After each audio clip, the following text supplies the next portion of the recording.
My guest today is Professor Maja Matarić, who is Professor of Computer Science, Neuroscience, and Pediatrics at the University of Southern California.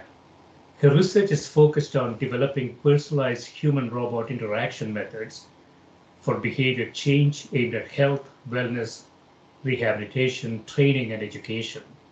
Welcome, Maja. Thank you. Thanks for having me. Yeah, so thanks for doing this. I saw a lot of papers in 2021. You and your lab, I would imagine, have been extremely productive. Sometimes there's some good things about pandemics, I guess.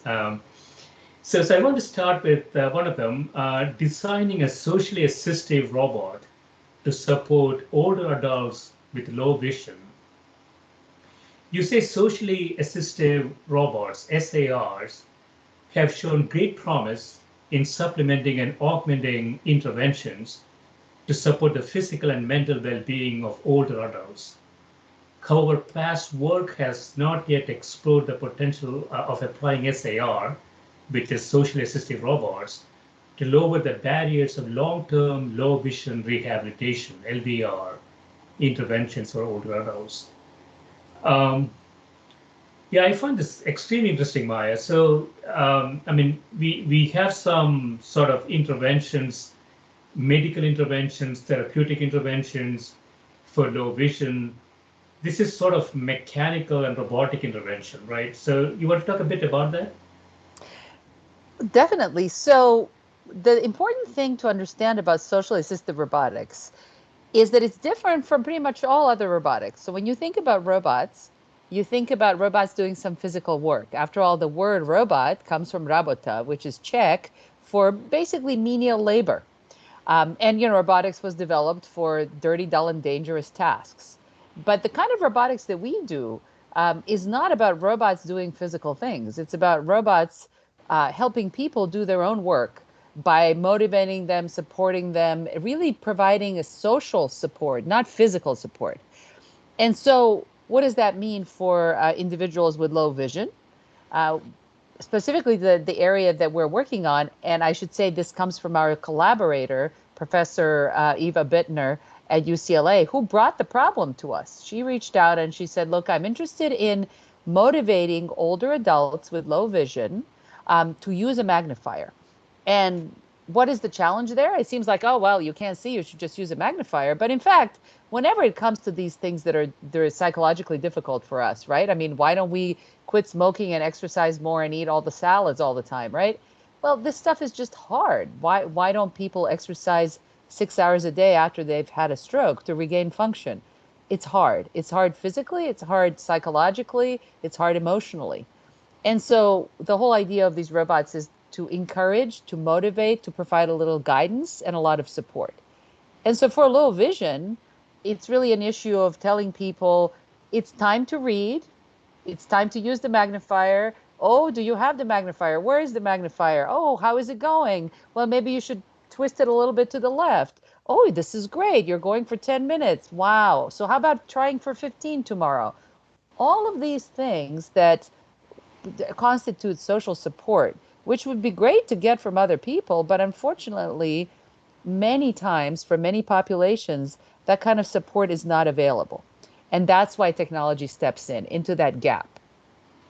Yeah, so it's a set of heuristics that might help them in the absence of some other human being. The robot could actually give them some ideas. I was thinking back, Maya, that I did some work in the mid 80s.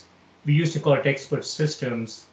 Then it's now largely called artificial intelligence at Northwestern University, where we were using sort of graduate student feedback and trying to figure out how does the graduate student think about design. These are engineering designs, and can we assist them to get them to think better, so to speak. And Obviously very cool technology, first IBM PC and so on. But we now have really good technologies. So, so this is sort of an attempt at saying, yeah, don't think about robots as a mechanical thing that does work, as you say, but rather something that could be assistive to a human being when another human being is not present, right?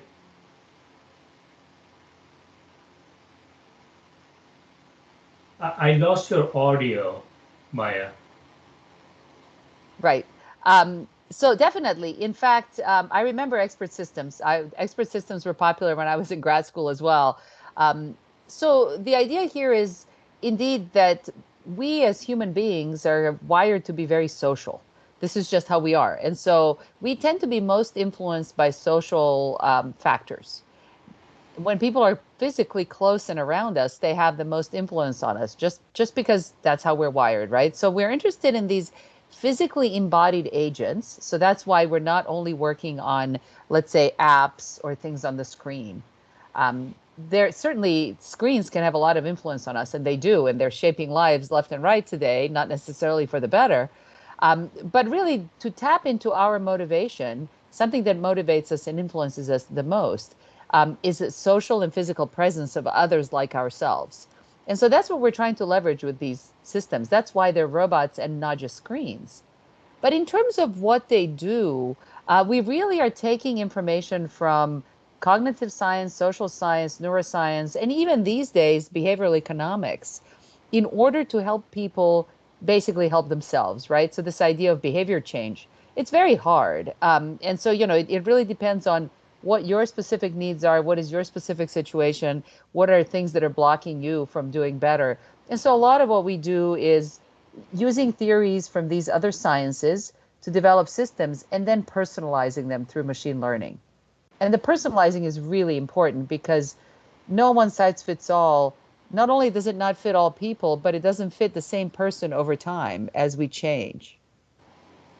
Yeah, yeah. Behavioral economics is also quite interesting. So, an individual's actions are based on some sort of valuation, let's say. And so, given a set of options, the individual is going to select something that is more dominant from an economic perspective. It's quite interesting to me. So, I mean, I think we are getting better at this, right? So when we have robots now that look like humans, and I think that is a pretty important thing, right? From a psychological perspective, do humans interact better with machines that look like humans? That's a really good question. And in fact, we certainly don't have enough to call it a science yet in terms of how physical embodiment, so the appearance of a robot, influences a person. There have been a lot of studies, but we don't know yet. So beware of anyone who tells you how it is, because we don't know. So that's the truth. But there have been some very consistent results that people have found. So it is definitely not the case that a machine needs to look like a human in order to be effective, accepted, even really, really really kind of a hook for people. So people like robots that look like the Roomba vacuum cleaner, for example. There's been a lot of work to show that people just love their Roombas and they think of them almost like pets, and they believe that their Roomba knows them and that it can do things that they objectively know it cannot. So we're not talking about people being fooled. We're talking about people engaging in suspending disbelief.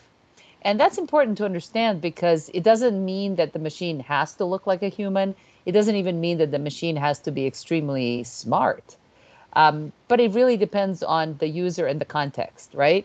So, I have a Roomba also, but somehow because of knowing people who built it, I only see it as a robot, right? Uh, but I might have some other technology that I really like to engage with. My graduate students who develop their own robots, so they know all the way down to every little piece on it, how it works, yet they're still influenced by it.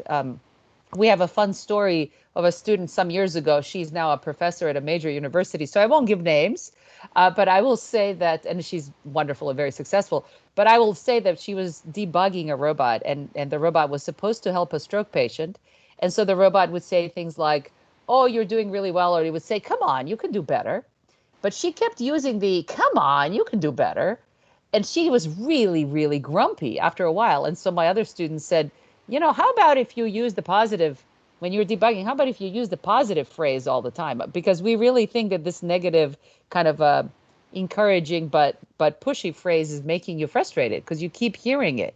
And she said, no, it can't be. I programmed him. Surely not. But they said, yeah, okay, but how about if you switch it?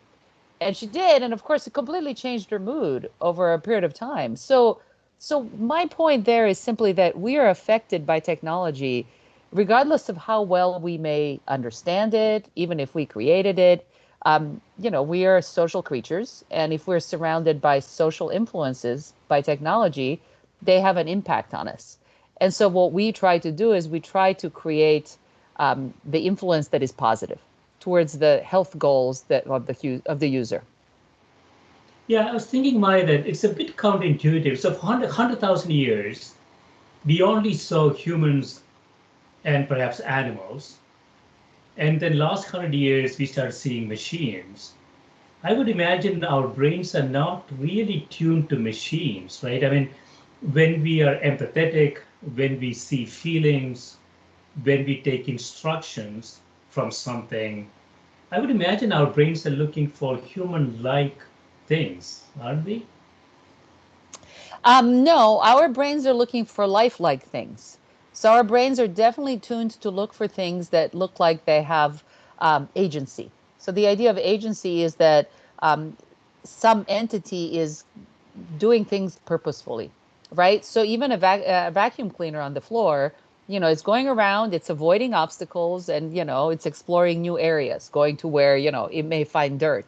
That's purposeful, right? So we are tuned to notice random behavior and wonder what it's about, and to find repetitive behavior not intelligent, because repetitive behavior does not sound like life, right? Life-like creatures do not do things, back and forth, back and forth, back and forth.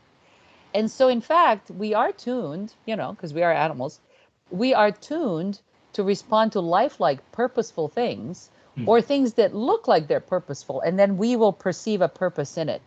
That's why when we see even simple things on the screen that move around, we often will think like, oh, look, that one is shy, and that one is aggressive, and this one is chasing that one, where that may not actually be what's happening, right? So that's how we're wired. But it is really important to know that it does not have to do with being human. So we see this with animals. We perceive it in animals. People see purpose in their pets. Um, it's not really about being human, and that's important because when we build machines that look like humans, things get much, much more complex. Because once you have a human-like machine, now there's a whole lot of bias that we bring to that, right? So what do you think the gender of the machine is? Well, if I build a robot that looks like a human, you can't help yourself but think that it must have some gender, even though I may, as a designer, not really even think about it. Like, why? It's not anything. It's just a robot. Oh, but it is something to you. Implicitly, it is. And in fact, there's more and more work now about, why is it that most people think most robots are male? Why is that? We don't know. But it is a feature of us as humans that we might want to be careful about, right? So that's just one example. So once you go into human-like, you can fall into this thing called the uncanny valley, where people create things that look very realistic, but because they don't behave very realistically, they look creepy. And that is to be avoided at all costs. So it's better to go for simplicity than to try to look complex and perfect and then fail utterly. Yeah, that's a great insight, Maya. So I never thought about this. So what you're saying is that it's really sort of humans look for agency, not really sort of perceptive data. It's really can be assigned. So we watch cartoons, for example, and even if the cartoon characters are not human looking, it can be any sort of things. We could assign agency, right, to them and then understand them. Exactly. And the way I like to think about it is I like to draw a distinction between something that's believable and something that's realistic. So you can have a cartoon, just like you said, that's really believable, even though it's not realistic. You know how cartoons can run off a cliff and still stay running in place before they fall. Completely not realistic physics, oh, but it's very believable, right? And their eyes can pop out. And we know it's not real, but it is very believable. And we find it very compelling and influential and engaging. Whereas you can create something that's very, very believable. I mean, sorry. Whereas you can create something that's very realistic, but it's not engaging at all. And in fact, in computer graphics, in the early days when people were exploring with very realistic animation, they found that they could make it realistic, but it still kind of looked creepy, and it wasn't appealing. Of course, we're past that now. Now we can make things that are so realistic that people can't even tell the difference. That's how we have the deep fakes and everything else. Yes, I want to go into another paper that's sort of related, modeling user empathy elicited by robot Storyteller. You say virtual and robotic agents capable of perceiving human empathy have the potential to participate in engaging and meaningful human-machine interactions that support human well-being. Prior research in computational empathy, I want to dig a little deep into computational empathy, has focused on designing empathetic agents that use verbal and non-verbal behaviors to simulate empathy and attempt to elicit empathetic responses from humans. So this has been sort of a big area, right? Empathy is it's a very complex phenomenon. We used to think that humans have it, but we can see it in a lot of animals. The same sort of emotion. We haven't been able to replicate that in machines yet, I would imagine, right? So where are we now in this robot Storyteller? Well, first of all, you're exactly right. Empathy is an incredibly complex and important capability and propensity that people and some animals have. And in fact, one can argue that we could use more empathy these days because there are definitely results that show that in more empathetic societies, people tend to be happier, they tend to support one another more. It's intuitive, as you'd expect. And in more polarized society where you see less empathy, people's health and happiness outcomes are worse. And I'm sorry to say we're currently, in the US anyway, in a very polarized society. So empathy is not doing too well. But it's an interesting question to think about what empathy really is. So we are inspired by the work of Baron Cohen, who has shown and discussed that empathy is really what you do, not what you feel. So people usually think about empathy as being something that you feel, but we don't have access to each other's feelings, right? We can't often even tell what we're feeling ourselves. That's one of the problems, right? You can't tell, like, are you having a panic attack or, what's happening, right? So feelings are tricky, but behavior is less tricky. And really, people who behave empathetically help themselves and others. And so, for example, doctors are taught to show empathy, whether they feel it or not. And doctors who show empathy are much more popular and loved by their patients. And that's good for patients. So clearly, it's a good strategy. So what does this tell us? This tells us that robots can behave empathetically and therefore help people, even though they can't actually feel empathy because they can't feel because they don't feel because they're not made out of, soft, juicy stuff that our brains and nerves are made of. But that's okay because we're not, typically in robotics, we're not trying to recreate humans or animals. What we're trying to do is fulfill functions, right? So one function is very generally to help people. So if I want to make someone feel better with a robot, the robot should be empathetic. It should behave like it has empathy so that the person can feel that someone has empathy. Is another human really empathetic? What are they feeling? I don't know. But I like them to act like they're empathetic because in the end, what do you have to lose? Empathy is what you do in the moment. Yeah. But let me say something else on that front. We have not focused so much on making robots behave empathetically. Our focus is actually in getting robots to make people be empathetic. So that's the next level. Most of our work is about getting people to do something, not getting robots to do something, right? And so suppose that we agree that empathy is good for people. How can we teach children to be more empathetic? How can we encourage people to be more empathetic? Well, it turns out empathy is generally contagious, right? So if someone is empathetic to you, then you are more likely to be empathetic to them. And so we're trying to create these robots like the robot Storyteller, which will tell a story about itself or about someone else to you and get you to feel empathetic. It's trying to elicit, to draw out empathy from you. In a sense, it's trying to train you to be empathetic. So that's our goal. It's really about people, not robots, if you see what I mean. Yeah, I'm a bit conflicted about this, Maya. So I just want to ask you this. So it sounds to me that empathy is sort of a little bit of an artificial construct that you can teach doctors to be empathetic. You can teach other human beings to show empathy. You can even teach robots to teach others to be empathetic.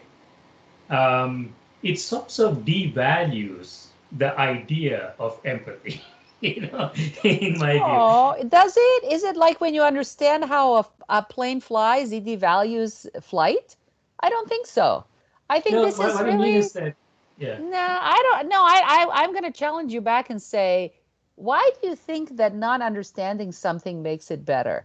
We understand, if I told you that empathy is just a particular set of neurons firing, does that make it any less worthwhile? It doesn't, right? Right, right. So, I mean, what are feelings? We don't really understand emotions just yet, but ultimately they're results of our brains and our bodies and physiology, and we're going to understand them someday. And is that going to make them somehow lesser?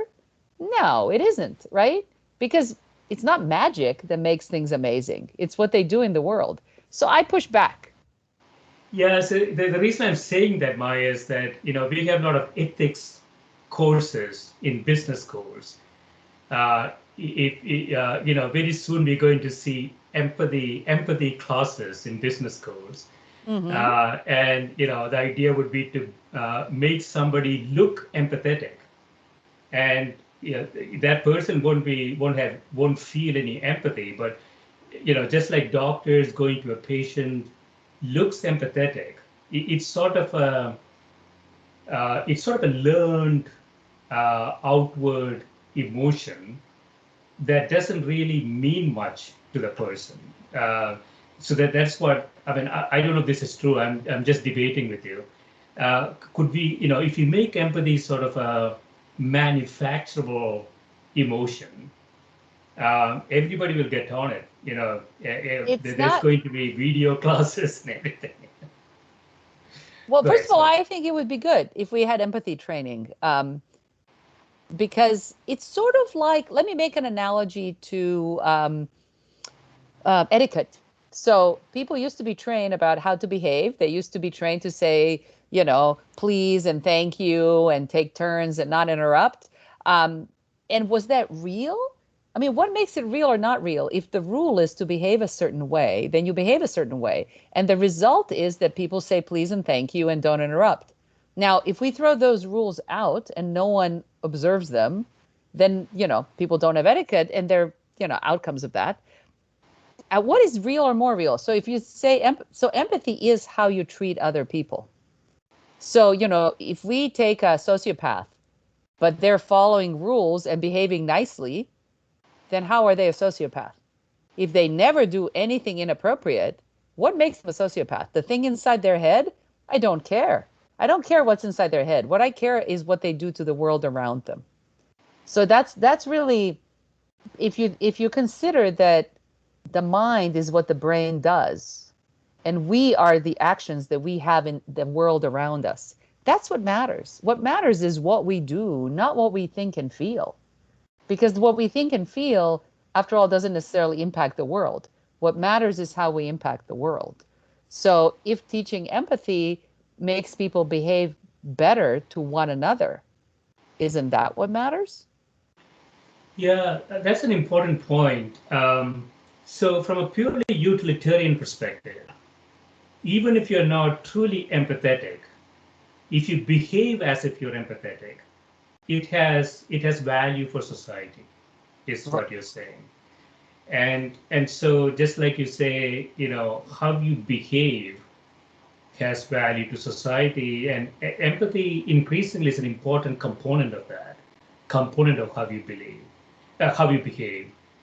Um, but at the end of the day, you may not be really empathetic, right? I mean, there's a group of people who are really empathetic, right? They don't have to act empathetic. But what you're saying is that acting empathetic is equally useful, equally valuable for It's much society. more valuable. It's much more valuable. Let me put it this way. Suppose that you are incredibly sad and lonely and you have no friends and you really, suppose you're a child on the spectrum, autism, incredibly many children this way, and nobody will play with you. And I am another child and I feel so sorry for you, but I never say anything and I never do anything. What good is that to the world and to you and to me? Now, suppose I'm another child who doesn't really care, but my mom said, you have to go play with that other lonely kid. And so I go and I play with you. And Yeah. maybe I even have fun, but you certainly now have a friend. Now, who has done more for the world? And see, that's the whole point. It's like the person who doesn't act, who cares what they think and feel? I mean, yes, Yeah. of course, I'm sorry if they feel bad, but what has that done for the world? Yeah. So that is the point.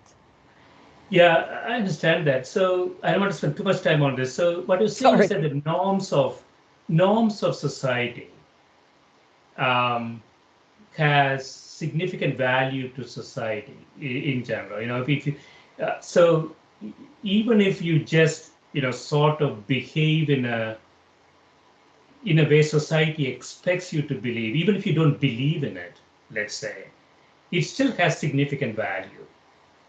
And empathy is being part of it, right? So I want to go into another one that's sort of related, but thinking about the mathematics of it. So you have a paper, affect-aware deep belief network representations for multimodal unsupervised deception detection. Um, you say automated systems that detect the social behavior of deception can enhance human well-being across medical, social work, and legal domains. Labeled data sets to train supervised deception detection models can rarely be collected for real-world high stakes context. So that makes a lot of sense. So supervised machine learning here basically saying we know when somebody is deceptive, we know somebody is not deceptive, we got a bunch of data, and we train a machine, but we don't typically have that. So we have a bunch of data. Some people are deceptive, some people are not deceptive, but we have attributes of those data sets, of those cases, I should say.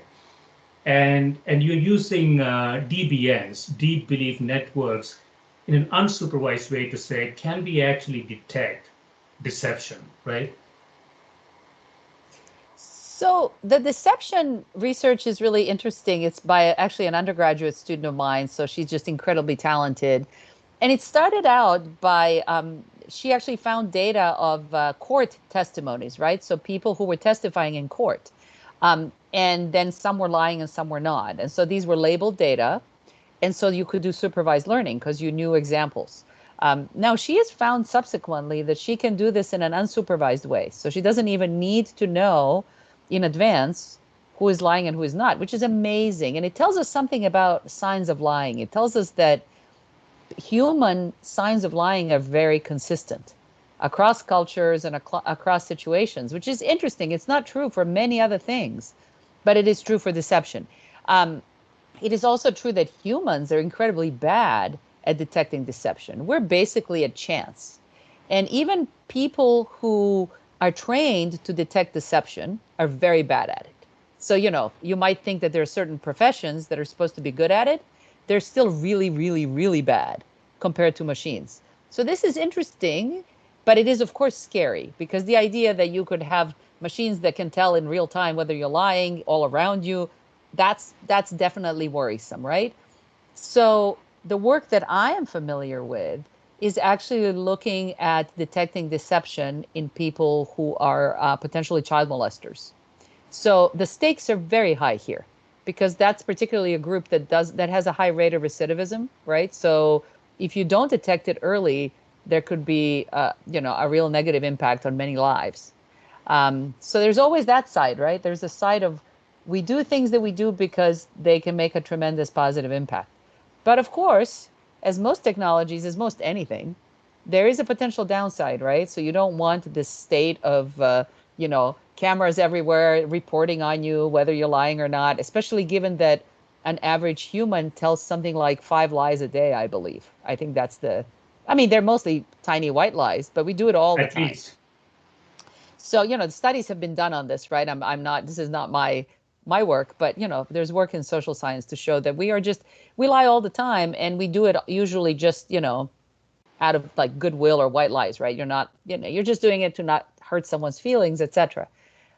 So I think, there's always this really important consideration about this collection of basically ethics, privacy, and security that we always have to take into, like, we always have to worry about that whenever we develop anything. And I really, really challenge students, not just my students, but students in computing these days.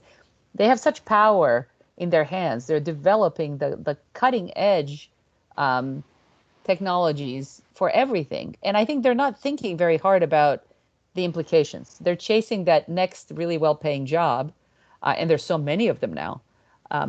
But they're not necessarily thinking, what are they doing and why are they doing it? So I always like to challenge them to think about, why are you doing this? And what's the world going to look like when you do this? Because unfortunately, their employers do not ask them to think that way. And there's something wrong with that. There's something wrong with that. So I find this really interesting, Maya. So the mathematical way to detect deception without labeled data in an unsupervised way. I mean, we just had an election, 75. I fully agree with you. Humans are pretty bad at detecting deception. We have 75 million people who couldn't detect deception. And I would imagine there'll be 75 million people in the next election who couldn't detect deception either. So machines are significantly better, I think, in this dimension. Yeah, so if we were to go into the large national scale, and there's a whole world of social media and social media influence, and that isn't what we work on at all. In particular, I'm really interested in physically co-present interactions, right? So like, two of us are in the same room, or at least if we're not in the same room, it's like this, right? We're over, a video and audio connection. So we can at least get these back channel cues, right? You can see my face, you can see my body movement, you can see my arms. That's really important. When that all gets taken away, if you're just texting or doing, worse yet, anonymous, postings, then you've taken away all of these social cues and social contracts, right? So you don't have to be empathetic. You don't have to tell the truth. All these things happen, right? And there are negative consequences on a large scale, as we've seen. Scary stuff. Yeah, but I'm not sure if social cues really do it. So what's your explanation, Maya, that I don't want to, we don't talk politics on this show, but what's your explanation of 75 million people? We don't have to mention any names, but 75 million people voted for Mr. X in the last election, even though the data was really, really robust from a deception perspective. So what is the explanation of that? Well, so first of all, again, not my area of expertise at all. Just like a regular person, like everyone else on that. But there's so many reasons there, right? So first of all, people are in general very in-group tribal animals, right? This is why we're so successful as a species. Like, we protect our own, and we tend to shun, or worse, everything that's different. And that could be a strength, right? When we all huddle together against the common enemy. But we so love to huddle together against the common enemy that we make up enemies and we make conspiracy theories in order to bond us. I mean, this is why we have sports, right? Sports are like a fake battle, because we need battles, we need teams, we need sides, we need to have an enemy in order to bond. But that's problematic, right? Because then when you have a mechanism that can perpetuate things that are not facts and that are not true, that just allows people to say, oh, we can bond over this. And there's also no culture for checking the truth, right? People talk about it as like this new notion of truth. Well, what does that mean? How can there be a new notion of truth? for scientists like me, they're data. And then there's this other thing that people are very confused about. They keep saying, people who are not scientists keep saying things like, but scientists disagree. It's like, no, scientists agree on things that are known, and then they theorize and hypothesize about things that are not known, and that's what they disagree on until they know. But we don't disagree on DNA. I mean, it's a thing that we know is real. But I think that's also, again, it's people not really either being educated enough or choosing to quote things that they've learned in school, right? It's like you learned all of this in school, but now you're ignoring it all because of the emotional belonging to a tribe thing. We're just very tribal. I think that's a major part of it. So I want to ask you this. So from a mathematical perspective, the clan effect or the tribal effect that you talk about, deception has to rise to certain threshold value before the clan recognizes that to be deception. Because the tribal effect or the clan effect is going to sort of kill off your expectation of deception, right? So when you think about DBNs and mathematical modeling of this, does that figure into the mathematics in some way? If it does, I don't know. It's outside of my area because, again, we don't work on that. But I would say let's look at the vaccination prospect, right? So we know the facts. We, in fact, know that, people who are unvaccinated, especially with the Delta variant, are getting sick more and they're dying more. And what more evidence could you want? Like, so suppose I'm in a group that doesn't believe in vaccinations, but others, including myself, are dying who also choose that belief. Would that not be evidence enough? And yes, you see stories where people say, oh, this has made me change my mind. But it's a very expensive way to change your mind. So I don't know if people choose to believe things in spite of the evidence, then I'm not sure this is what we're grappling with right now internationally. So if I knew the answer to that, wouldn't that be great? But I don't know. So all we can do, certainly from a computing perspective, is we can model, right? So we can do things like we can develop models and we can predict what happens if this is what happens. What happens if this? And people have done that, right? They've done it in the context of the pandemic. Most of what happened was predicted. It's not a surprise. People behave like it's a surprise, but it's not a surprise. It's just unfortunate because this was one outcome, but it didn't have to be this one. It could have been an outcome with many fewer dead people, right? And then we cannot predict what will happen in the future, but we already know that there are possible outcomes, right? And some of them are bad, really bad, like bad variants that defy all vaccines. And then hopefully some of them are better, and we're all hoping for the better one. So we can predict. It is not at all unpredictable. We just don't know which of the predictions will turn out to be right, and it's up to us. Yeah, and it's the thing, from an AI perspective, a rational robot will be the most unnatural thing because humans are not quite rational. Not at all. It sounds to me that you have to have a threshold. You have to get over a threshold of bias before you make a decision that is rational.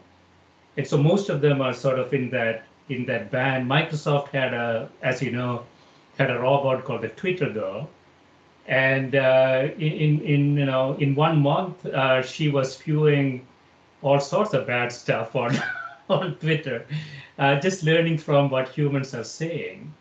So from an AI kind of a robotic design perspective, a rational robot would be very unnatural thing, right? I mean, humans are completely irrational.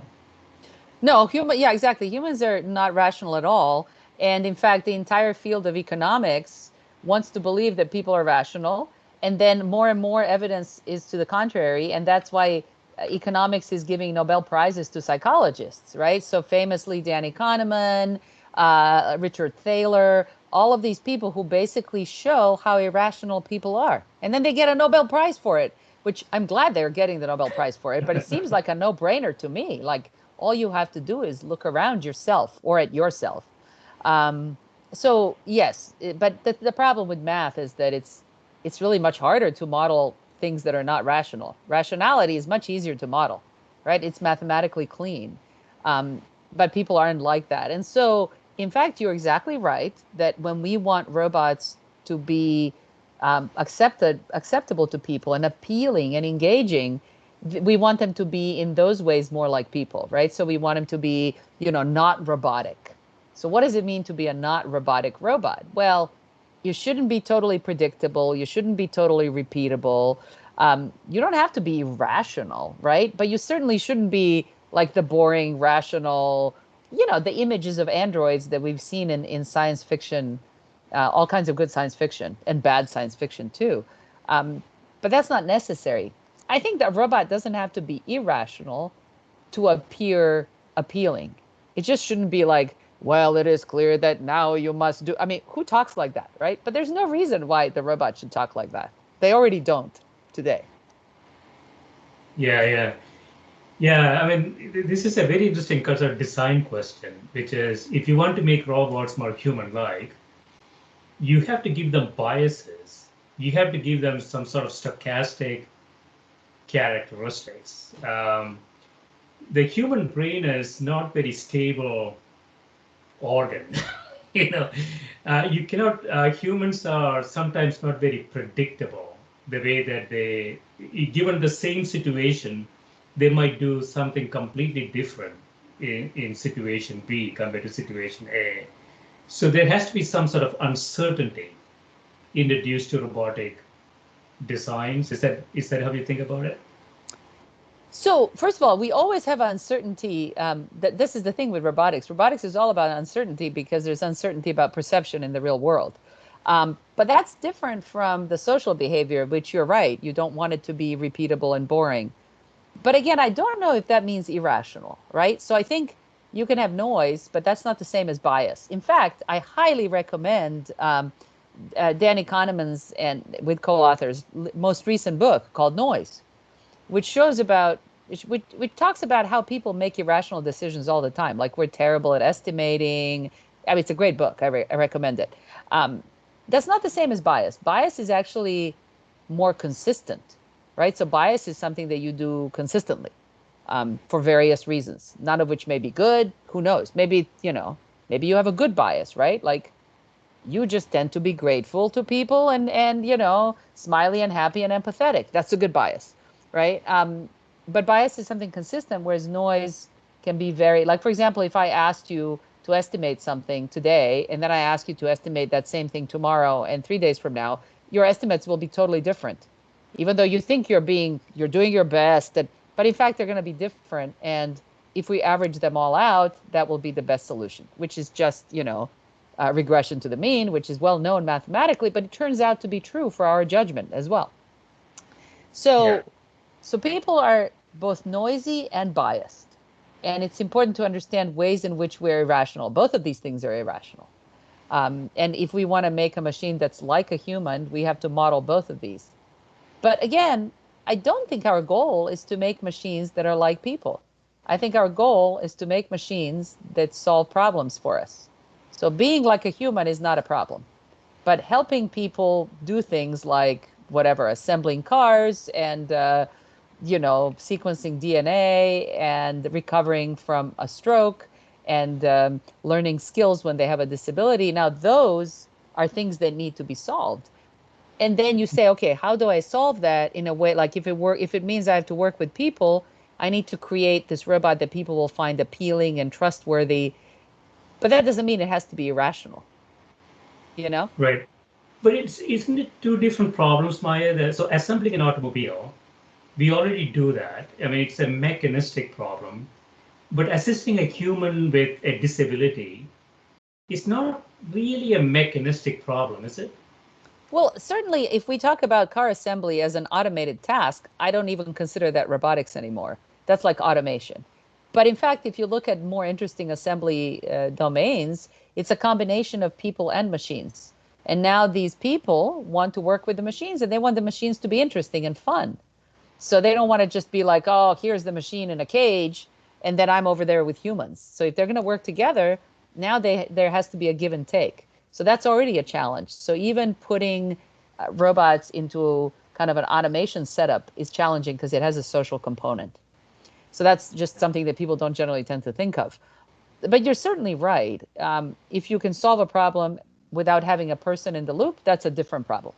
If there's a person in the loop, okay, now we're talking about all kinds of cognitive and social and rationality issues. And for sure, when we're helping a person recover from something, we need to understand about what they've, the domain, like is it stroke, is it, whatever it is, and then about that person specifically, where are they in their recovery path? How are they, are they regressing? Are they going really well? And then we have to understand them in the moment. How is this day right now? Are they having a bad day? Are they having a good day? Are they tired now because we've been practicing for 30 minutes? So all these things are factors, and they all change over time. And that's what makes it interesting. But that's all unsolved. So it's a wonderful area to be in. Oh yeah, it's so interesting. I was thinking that autonomous vehicles without a human is an easier problem to solve than the interaction between human and autonomous vehicles, right? That is where we continue to fail. And I don't know if that is a solvable problem. I don't know. I mean, I'm sure at some point we'll solve it. Yeah. I completely agree with you. That's exactly right. Like if we could switch suddenly, if we could flip a switch and now there are no drivers on the road, it's just autonomous cars, we could do that. And of course, let's not also have pedestrians that run across and ride bikes, right? So but we can't. We have a society that has to transition, and that's the dangerous part because people will be people and machines can't really deal with people in all of our irrationality. And so that's why I think autonomous driving, such as it is, it's going to take a long time. This whole idea that like it'll just be cars and whatever else, no, that's not happening very soon. As I often say, my humans are bad people. I just want to finish up with a very topical subject: simulation-based analysis of COVID-19 spread through classroom transmission on a university campus. A lot of people are thinking about this. So what have you found here in terms of, from a policy perspective, what we should be thinking about? Well, again, this isn't my area of expertise, although, as it happens, I am on a paper with a team of researchers from USC who did some really nice analysis, and they did it. I provided the data, so I can only take credit for the data. We looked at the data on how students and student behavior before the pandemic, and then we assessed basically the role of masking and physical distancing. And again, it's just incredibly clear and obvious that something like, and these people did the modeling of everything, like the aerosolizing of particles and who is talking and who is quiet in a classroom. And basically, it's very clear that, if people are masking, it makes a huge improvement in terms of spread, reduced spread. And then, of course, with Delta, things are worse, right? Because it's just so much more, the probability of getting it if you're exposed is so much higher than it used to be pre-Delta. But we have some really nice numbers that very rationally show, if I take patterns of student behavior pre-pandemic, and then I impose pandemic behavior over it with and without masks, the numbers are just hugely different. And then we did it also, we also showed it pre and post Delta. And now universities have actual numbers, right? Because now we are in the middle of Delta and we have students, and some places are masking and some places are not, and you can see the outcomes. And so I think, people have been modeling based on data from day one. And what is just regrettable is that there are a bunch of scientific papers, and yet the ultimate challenge, changing human behavior, that still remains the ultimate challenge. And the other thing I would say is we have tools that we could use, but we're not willing to use in various places, right? So some countries have done contact tracing very effectively because for whatever reason, they're able to, do that. In the US, we don't want to do contact tracing using phones, et cetera, mostly because people are worried that their personal data are being kept. There are some technologies that don't even collect personal data, so they couldn't possibly be doing that. But people are still worried that that's what's happening because it could happen. And because people's data are being kept by all kinds of, services without them even realizing or consenting to it. So I understand why people are worried, but it's resulting in more illness and death, which is so unfortunate. Yeah. And I think that's really probably at the heart of the problem, is that if you set aside people who are in some kind of a tribal mode, us versus them, which is political, and if you set them aside, I think there are just a lot of people who have legitimate concerns, which are based on a lack of trust for a good reason. And so now somebody from their community has to go and persuade them that, yes, I understand that you're worried and that you don't trust, and you maybe have a good historical reason why you don't trust. But in this case, it is right to trust, and it is, better for you. And that's just a really hard process, because you can't do it just by email or with a billboard or an announcement on social media. Yeah, I mean, it seems to me that we missed two major things. One is it's an organism that is transmitted by air. So wearing Yeah. masks substantially reduces, it cannot survive outside the human body for too long. So wearing a mask substantially reduces transmission. The other thing, this might be a bit controversial. I felt that, I mean, we are seeing this now. We have thousands of variants all around the world. So the objective function for the world at the beginning was to reduce the viral load on the Yeah. world. You can't really get Connecticut, vaccinated when you have 1.4 billion people in India spreading the disease, and you get Yeah. all sorts of variants going all over the place. So I think we seem to have missed on both of these angles, and I'm not sure where we are right now. Yeah, I mean, this is the thing about this one, is it's not the last one. First of all, there'll be others, and it's not over. And in some sense, it isn't. It's never going to be over. It's just a question of, are we? We're going to have annual immunizations. Will it be like the flu? Well, the flu kills very few people because it doesn't evolve into something really deadly, and we don't know about this one. So I couldn't agree with you more. But I think a lot of it boils down to this fundamentally human question, which is, when you get vaccinated, you're not only getting vaccinated for yourself, you're getting vaccinated for the world. And that second part, people just don't have any incentive for it. They don't feel like that's important, many people. And, what does that say about us as a species? That we just don't care about others. We only care about Empathy. others in our tribe. Exactly, exactly. Empathy.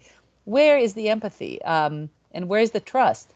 And, there are societies that have higher trust than others. There are some ways to increase trust, but we're at a difficult time historically, because trust was going down even before the pandemic. And as we know, but there's a lot more polarization in general in the world, and this has not helped. And so, yeah, so that's why I work on technologies that will try to help, because we all have to do something. I agree with you. I have to say I like machines a lot more than people. Uh, Well, some machines, they're still very, when my network is down, or when I keep getting some error message, then I'm not a fan of machines. But in an ideal world, we can create machines that bring out the best in us and not the worst. But of course, machines are a reflection of us, right? So when people talk about killer robots, well, where do you think killer robots come from? They don't come from robots. They come from people. And so in that sense, technology, like in the Black Mirror series, right? It's a reflection of us. And so how dark is it going to be? Well, that's entirely up to us. right. Excellent, Maya. This has been great. Thanks so much for spending time with me. My pleasure. Thank you for the wonderful questions. Thank you. Bye. Bye.